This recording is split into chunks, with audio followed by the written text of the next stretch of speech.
I was drafted in 1967. I was a recent college graduate. I should have known better. I should have been better informed. I was ignorant about a lot of things, including the Vietnam War.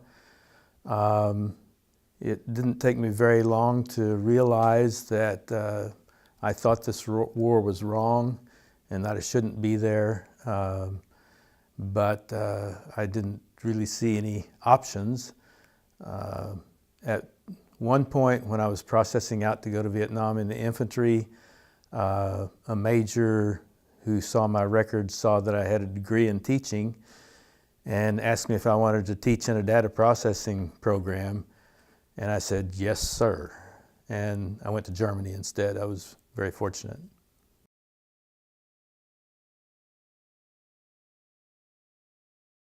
Partly on, I think, my second night in basic training, I was assigned to spend the night with the sergeant of quarters.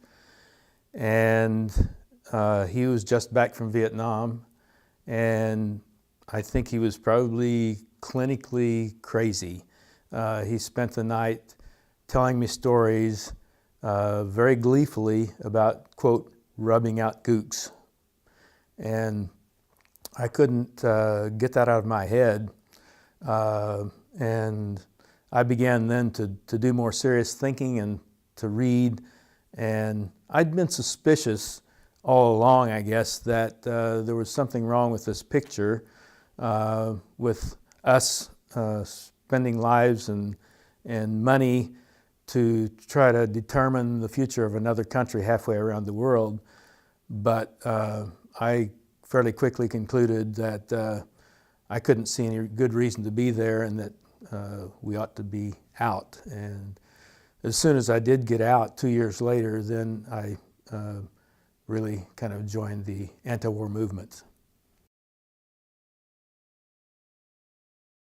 No, I grew up in Oklahoma and, excuse me, went to college there, and after I got out, began teaching junior high, actually. And I was, living a normal life, but also trying to be as involved as I could with doing what I could to help influence bringing about the end of the war. Well, I was involved with two organizations, one of which was known as the Revolutionary Student Brigade, and then there was a local Oklahoma group, and we held demonstrations and wrote letters to our representatives and wrote letters to the editor and tried to reason with people to explain to them, to make them understand that there was no good end in sight, and that we had to somehow just get this over with and come home. Well, it didn't directly impact me personally, since I didn't have to go to Vietnam. I've had a number of friends over the years. Well, first of all, I had friends who died, and that's something that is always with you.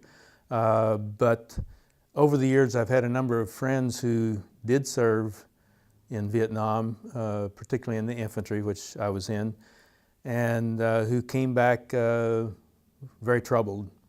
And I think that the experience is more than a moral person can bear without being strongly influenced or changed by it. And it's really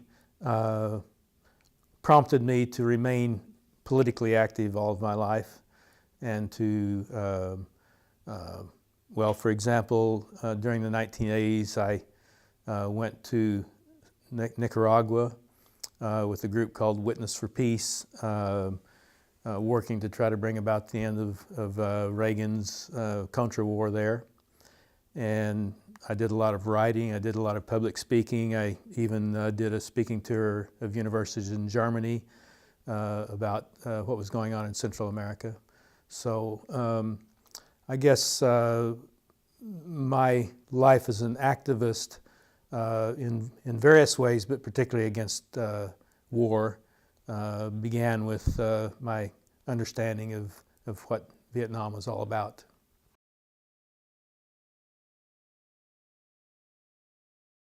I think for a very long time the United States as a country was changed by what some people called the Vietnam Syndrome. And to some people that meant we learned our lesson and we shouldn't be doing this sort of thing. To others it meant, you know, we overlearned the lesson and now we're not going to go around kicking other countries around anymore, even though we should be doing it. Well, obviously I think the former was the proper lesson. I wasn't living in South Dakota at the time, not until the, 1978, a decade after the war really. So I couldn't really speak for South Dakota.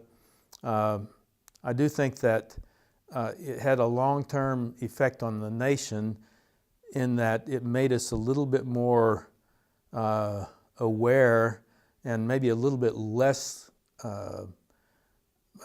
likely to jump into foreign conflicts. However, it didn't stop us from trying to exert our influence in brutal ways in other countries, and the best example from the immediate era after Vietnam was President Reagan's efforts to control the governments of Central America, you know, trying to overthrow the revolutionary government of Nicaragua and at the same time sending money and supplies to support brutal dictatorships in neighboring El Salvador and Honduras. It was an evil thing to do, and I think that we obviously didn't learn the Vietnam lesson well enough. The only big difference was that we didn't send American boys to die in Central America. We just sent guns. And so most people kind of ignored it. And as someone said in the forum, the absence of the draft now makes it easy for the public in general to ignore, for example, our 17-year involvement or whatever, 16 years in Afghanistan, the war in Iraq, President Trump's saber rattling in North Korea. You know, it doesn't affect us, so we don't have to think about it. But we do have to think about it. It's not only our country that's at stake, but it's peoples in other countries that are going to pay the price for our little adventures in their countries.